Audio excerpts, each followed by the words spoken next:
반갑습니다. 12일 수요일 새벽 하나님께 올려드립니다. 함께 왕이신 나의 하나님 찬양 부르십니다.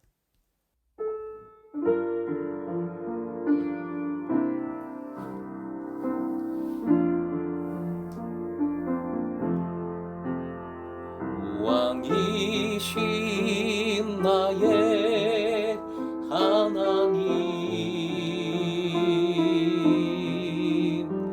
내가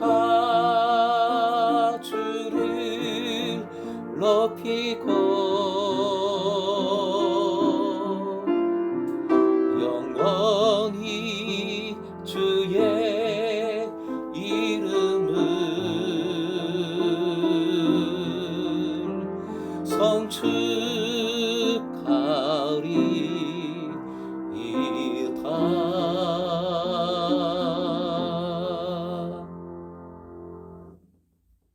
오늘 말씀은 마태복음 8장 1절부터 4절까지입니다. 4절, 8장 1절부터 4절까지의 말씀 함께 읽겠습니다.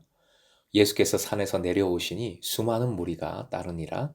한 나병 환자가 나와 절하며 이르되 주여 원하시면 저를 깨끗하게 하실 수 있나이다 하거늘 예수께서 손을 내밀어 그에게 대시며 이르시되 내가 원하노니 깨끗함을 받으라 하시니 즉시 그의 나병이 깨끗하여진지라. 예수께서 이르시되 삼가 아무에게도 이르지 말고 다만 가서 제사장에게 내 몸을 보이고 모세가 명한 예물을 드려 그들에게 입증하라 하시니라. 오늘의 기도 제목, 말씀대로 헌신하여 주님을 입증하게 하소서. 말씀대로 헌신하여 주님을 입증하게 하소서. 본문은 산상 설교 후에 이어지는 치유의 사건을 보여줍니다. 1절, 산에서 내려오시니 라는 표현이 그것을 잘 알려주지요. 수많은 무리가 주님을 따릅니다. 마태는 예수님을 쫓는 무리들은 넓은 의미에서 산상 설교의 청중이며 그러므로 잠재적인 제자들로 항상 봅니다. 2절은 놀라운 사건이 이어집니다. 산상 설교를 통해서 하늘나라의 삶을 가르쳐 주신 후 예수님을 쫓아온 허다한 무리 중에서 주님께 처음으로 나온 사람은 바로 한 문둥병자입니다. 문둥병은 강한 전염성 때문에 유대 사회에서는 가장 위험한 질병으로 여겨졌습니다. 문둥병자는 당시 사회적 차원에서 그리고 종교적 차원에서도 완전한 죄인으로 아예 포기된 존재로 생각했습니다. 그래서 살아있어도 죽은 사람으로 여겼으며 문둥병이 치유되었다는 것은 죽은 사람의 부활로 여겼습니다. 구약 레위기 13장, 14장에 이 문둥병과 그 병자에 대한 상세한 규정들이 나옵니다. 제사장에 의해서 문둥병자로 확인이 되면 부정한 사람으로 인정되어 사회와 가정으로부터 격리되어야 했습니다. 옷을 찢고 머리를 풀어 헤치고 거리를 다니며 나는 부정하다, 나는 부정하다 라고 외쳐야 했으며 예루살렘에서는 성 밖으로 추방되어 스스로 생계를 유지해야 했습니다. 사람들은 이러한 문둥병자와 마주치는 것만으로도 자신이 부정하게 되었다고 믿었지요. 랍비들은 문둥병을 그가 지은 죄에 대한 하나님의 징계라고 가르쳤습니다.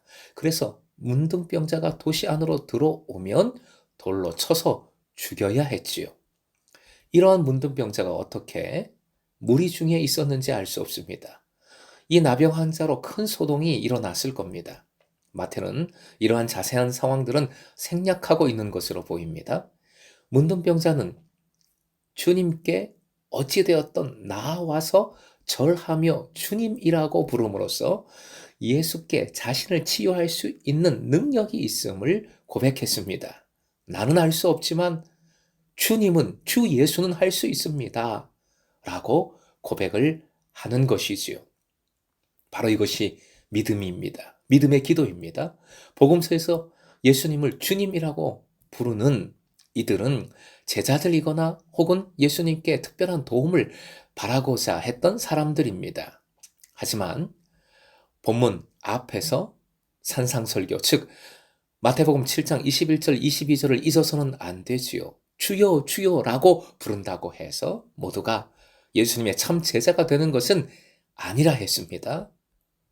예수님의 뜻을 행하여야지, 말씀을 실천해야지 찐 제자인 것입니다. 돌에 맞아서 죽을 각오를 하고 예수께 나온 이 문둥병자에게서 인간의 비참한 상황을 극복하고자 하는 한 사람의 처절하지만 단호한 결단을 보게 됩니다. 비록 믿음이라는 말은 직접적으로 나오지는 않지만 예수님만이 그의 문제를 해결해 줄 수 있다는 그의 단단한 믿음을 발견하게 됩니다. 3절은 더욱 충격적인 장면이며 놀라운 은혜의 장면이라고 할 수 있습니다. 예수님은 손을 내밀어 그에게 대십니다. 그에게 대시며 대셨다는 헬라어 동사는 경우에 따라서는 끌어안다라는 것을 뜻할 수도 있습니다. 이는 문둥병자와 접촉하면 부정하게 된다는 유대인들의 율법을 정면으로 부정하신 것입니다. 또 문둥병의 강한 전염성을 고려할 때 예수께서 그에게 손을 대신 것은, 혹은 그를 끌어안으신 행위는 주님의 희생적 사랑을 의미하지요. 그것은 십자가의 사랑입니다. 사랑은 율법의 조항에 매이지 않고 그것을 초월할 뿐 아니라 어떠한 희생도 회피하지 않습니다. 그러한 사랑만이 한 인간을 근본적으로 치유할 수 있습니다. 또한 손을 대신 행위는 무엇보다 주님의 능력을 뜻하지요. 전염당하는 것이 아니라 예수 그리스도의 능력으로 전염시켜버리는 것이지요. 예수님은 내가 원하노니 라고 말씀하십니다. 주여 원하시면 이라는 기도에 대한 응답이면서 메시아적 권위를 나타내고 있습니다. 하나님의 이름으로 행하는 일을 예수님은 내가 원하노니 내가로 선언하고 계시는 것이지요. 이 땅에 오신 하나님의 놀라운 선포입니다. 4절, 예수님은 병을 치유받은 사람에게 두 가지를 명령하여 치유받은 자임을 입증하라 명하십니다. 하나는 침묵이고 다른 하나는 제사장에게 가서 치유받은 몸을 보이고 예물을 드리라는 것입니다. 침묵 명령은 메시아의 비밀이라는 사실 중요한 신학적 의미가 들어 있습니다. 다만 오늘 본문 사건에서 예수께서 이 사람에게 침묵하도록 명령하신 것은 누구에게 말하기 이전에 먼저 제사장에게 보이고 치유되었음을 입증하라, 확인받으라는 것입니다. 이것은 율법에 나오는 명령이지요. 예수님은 율법을 폐하러 오신 것이 아니라 그 참 의미를 밝히고 온전하게 성취하기 위하여 오셨다는 점을 이 사건을 통해, 이 장면을 통해 다시 확실하게 보여주고 계신 것입니다. 율법에 의하면 제사장은 문둥병에서 치유된 사람을 철저하게 조사해서 진짜 완쾌되었음을 선언함으로써 그를 다시 정상적인 사회 속으로 받아들이게 합니다. 그래야 정상적인 공동체 생활을, 사회생활을 할 수 있는 거지요. 결국 이렇게 명하신 것은 지금 이 고침받은 문둥병자가 확실하게 사회생활을 회복할 수 있도록 배려하신 주님의 사랑이면서 이런 철저한 조사를 통하여 예수께서 이렇게 하나님의 역사하심을 행하는 메시아임을 더욱 확실하게 드러내고자 하신 것이지요. 또 치유받은 사람은 율법의 규정대로 예물을 드려야 합니다. 레위기 14장 10절 이하에 나타나는데요. 레위기 규정에 의하면 정결한 새 2마리를 바쳐야 합니다. 한 마리는 죽여서 바치고 다른 한 마리는 죽은 새의 피를 발라 날려보냅니다. 이것은 옛것은 죽고 새것이 되었다는 의미가 들어있는 것이고, 또한 속박에서 벗어나, 이 참혹한 병의 속박에서 벗어나 완전히 자유로운 삶을 살게 되었다는 표현인 것입니다. 이러한 율법은 결국 오직 예수 그리스도로 완성됨을 보여줍니다. 반대로 이러한 은혜는 율법이라는 형식을 통해 표현되어야 함도 보여주신 것입니다. 사랑하는 금성의 제자 여러분, 오늘 본문은 예수님의 사랑과 능력을 그대로 보여줍니다. 또한 산상설교가 현실에서 그대로 이루어져야 함도 깨우쳐 줍니다.